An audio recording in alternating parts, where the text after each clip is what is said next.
Chandan kitchen and ব্লগে তোমাদের সবাইকে স্বাগত। দেখো আমি আজকে আরও একটা নতুন রেসিপি নিয়ে চলে এসেছি তোমাদের সাথে। চলো আমি দেখাই তোমাদের কি কি উপকরণ লাগছে, কিভাবে রান্নাটা করছি। যেভাবে রান্নাটা করছি তোমরা বাড়িতে বানিয়ে একবার দেখো। যারা পছন্দ করো না লাউ খেতে তারাও হাত চেটে ভাত খেয়ে নেবে। খুব সুন্দর রেসিপি এটা। দেখি দেখো, লাউগুলো একটু বড় বড় করে কেটে নিতে হবে। আর আলু একটা বড় সাইজের আলু দিয়েছি, দুটো কাঁচা লঙ্কা, অল্প একটু টমেটো আর একটু আদা, পেঁয়াজটা একটু বেশি লাগবে, আর রসুন দিয়েছি, মাংস, নুন, হলুদ, লঙ্কার গুঁড়ো, তেল, সর্ষের তেলে রান্নাটা করব। দেখো এরপরে তোমাদের দেখাচ্ছি। মশলাটা আগে রেডি করে নিই। আদা, রসুন, কাঁচা লঙ্কা দুটো আর পেঁয়াজ দিয়ে মশলাটা বেটে নিচ্ছি। বেটে নিয়ে তোমাদেরকে আমি দেখাচ্ছি। আর গ্যাস অন করে কুকারে লাউটা একটা সিটি দিয়ে নিচ্ছি। লাউ আর আলু একটা সিটি দিয়ে দিলে কি হবে, যে লাউয়ের মধ্যে যে এক্সট্রা জলটা থাকে সেটা বেরিয়ে যাবে। না হয় লাউটা কষার সময় অনেক জল বের হয়, ঠিক মতো কষানো যায় না। ওই জন্য একটা সিটি দিয়ে কিন্তু সাথে সাথে খুলে নিতে হবে, যেন না বেশি সেদ্ধ হয়ে যায়। বেশি সেদ্ধ হলে কিন্তু হবে না। গ্যাস অন করে কড়াই বসিয়ে দিলাম।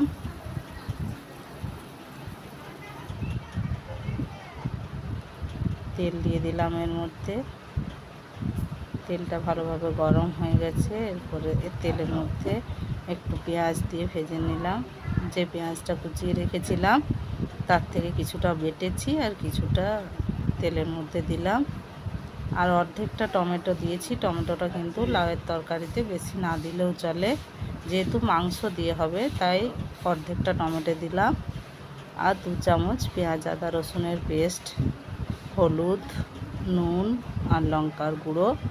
একটু রান্নাটা লাউয়ের তরকারি তো একটু ঝাল ঝাল হবে, তাই লঙ্কার গুঁড়োটা 1 চামচ ভর্তি দিতে হবে।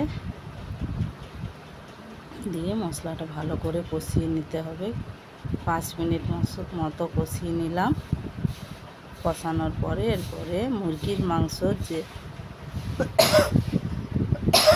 বোনলেস পিসগুলো ছিল ওইগুলো দিয়ে ভালো করে মশলার সাথে আরও কষিয়ে নিচ্ছি।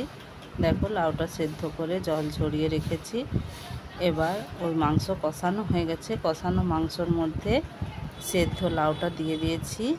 লাউটা সেদ্ধ করার সময় কিন্তু অল্প একটু নুন দিতে হবে, কেননা না হলে লাউয়ের মধ্যে নুনটা ভালোভাবে মিশবে না। লাউটা একটু অন্যরকম টেস্ট হয়ে যাবে, তাই লাউয়ের মধ্যে লাউ সেদ্ধ করার সময় একটু নুনটা দিতে হবে।